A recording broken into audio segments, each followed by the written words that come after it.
আজকের রেসিপি ঝটপট ডাল দিয়ে লাউয়ের তরকারি। যখন হাতে খুব অল্প সময় থাকবে, রান্না করা খুব জরুরি দরকার, তখন আপনারা তাড়াতাড়ি করে এই রেসিপিটি রান্না করে নিতে পারেন। চলুন রেসিপিতে চলে যাই। এই যে আমরা প্রথমে একটি লাউ নিয়ে নিলাম। এই লাউটি আমাদের নিজেদের গাছে হয়েছে, আলহামদুলিল্লাহ। এখন আমরা লাউটাকে সুন্দরভাবে কেটে নেব। এই রান্নাটা আপনারা আপনাদের হাতে যখন খুব অল্প সময় থাকবে, খুব তাড়াতাড়ি রান্না করা প্রয়োজন, অনেক সময় আমাদের দেখা যায় খুব অল্প সময়ের মধ্যে রান্না করতে হয়, তখন আপনারা এই রেসিপিটি ফলো করতে পারেন। এই যে লাউগুলো কেটে সম্পূর্ণ ভালোভাবে ধুয়ে নিয়েছি। এখন লাউগুলো সবগুলোকে একটা কড়াইতে দিয়ে দিলাম।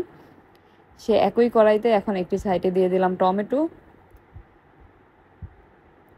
দিয়ে দিলাম কিছু পেঁয়াজ কলি বা পেঁয়াজের পাতা, দিয়ে দিলাম পেঁয়াজ কুচি 1 কাপ পরিমাণ, দিয়ে দিলাম কয়েকটা কাঁচামরিচ, দিয়ে দিলাম স্বাদ মতো লবণ, দিয়ে এখন এখানে দিয়ে দিলাম আগে থেকে ধুয়ে রাখা 1 কাপ পরিমাণ ডাল।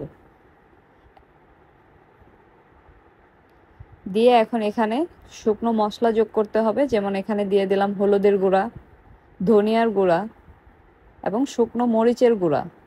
দিয়ে সবগুলো উপকরণকে খুব ভালোভাবে মেখে নিতে হবে। আপনারা চাইলে হাত দিয়েও মেখে নিতে পারেন।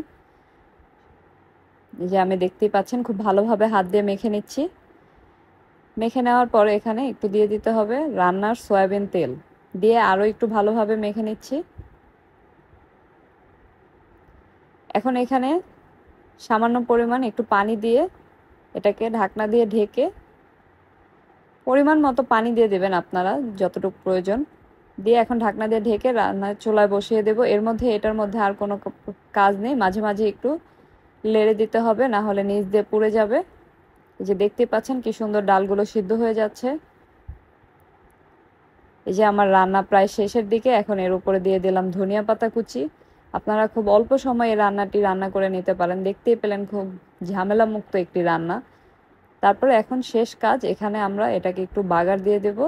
এখানে দিয়ে দিলাম কড়াইতে সয়াবিন তেল, এরপর দিয়ে দিলাম রসুন কুচি, শুকনো মরিচ, দিয়ে এগুলোকে এখন একটু ভেজে নেব ব্রাউনি করে। যখন সবগুলো উপকরণ লাল হয়ে যাবে, ব্রাউন কালার হয়ে যাবে, তখন এগুলোকে লাউয়ের এবং ডালের তরকারিটার উপরে দিয়ে দিতে হবে। এ তো হয়ে গেল আমার লাউ দিয়ে ডালের তরকারি। আপনারা চাইলে এই সহজ রেসিপিটি বাসায় ট্রাই করে দেখতে পারেন। আপনাদের কাছে রেসিপিটি কেমন লাগলো কমেন্টস করে জানাবেন।